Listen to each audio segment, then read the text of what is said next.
जब सूरज पहाड़ों के पीछे उतरने लगता है और अलकनंदा की धारा सुनहरी हो जाती है, तब उत्तराखंड की इस घाटी में एक अलग ही शांति उतर आती है।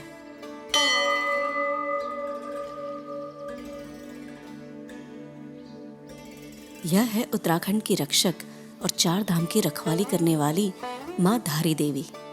हमारे नसीब अच्छे थे कि जब हम यहाँ पहुंचे तब आरती का समय था और हमने अच्छे से माँ के दर्शन किए।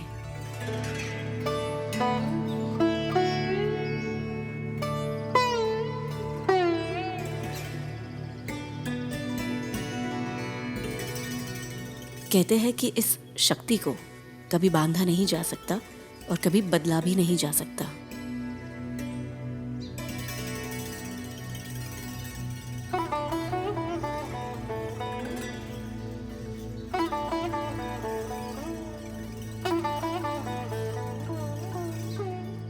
माँ धारी देवी के बारे में और भी समझने के लिए हमने यहाँ के पुजारी जी से बात की।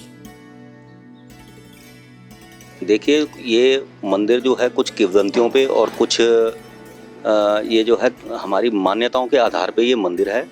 और ये दक्षिण काली माता का मंदिर है। ये काली माता है। हाँ जी, इनको ये माना जाता है कि शांत रूप में पूजे जाने वाली काली है। और क्योंकि यहाँ पर ये 4 धाम की रक्षा करती है और 4 धाम की रक्षा का भार धारण करने के कारण ही इनको धारी नाम दिया गया है। और जो ये गांव हमारे सामने है वो गांव भी धारी है, तो इस नाम से लोकल रहने के कारण इन माँ को धारी देवी कहा गया।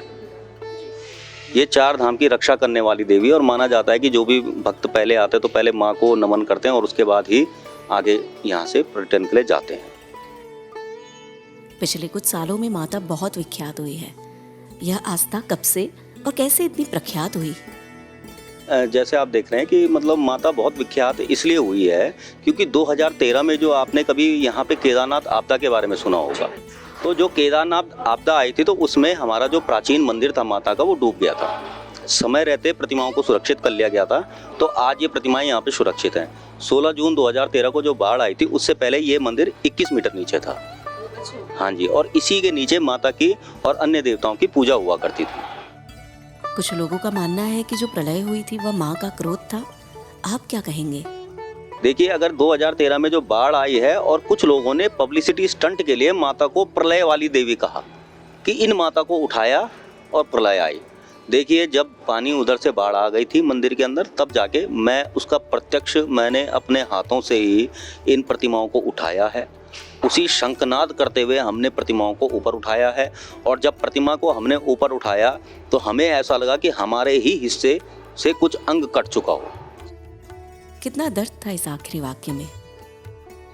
आज जब नदी के बीच खुले आसमान के नीचे विराजमान इस देवी के दर्शन करने जो लोग आते हैं, उनको आप हमारे माध्यम से क्या कहना चाहेंगे?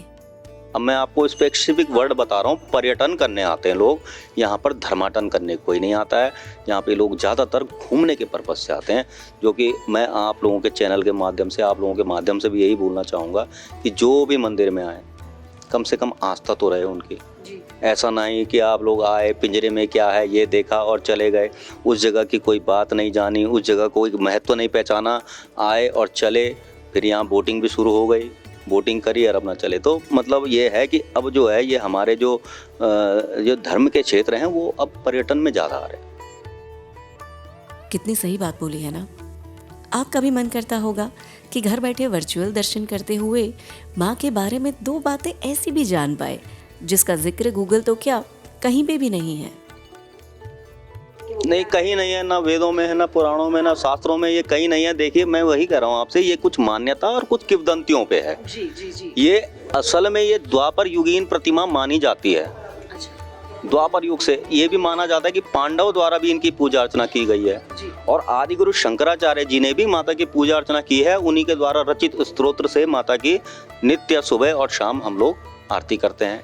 ये जो आपने देखा है अथ दिव्य पराज क्षमापन स्तोत्रम, उसी से ये भी है। किसने स्थापित करी, कब स्थापित करी, क्यों स्थापित करी, इसका भी कोई जिक्र कहीं नहीं, उल्लेख कहीं आपको नहीं मिलेगा।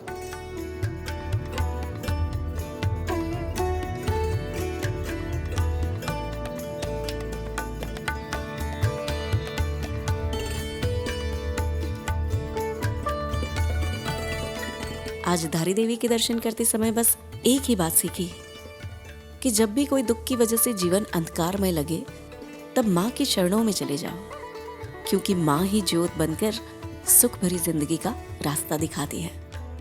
जय माँ धारी देवी।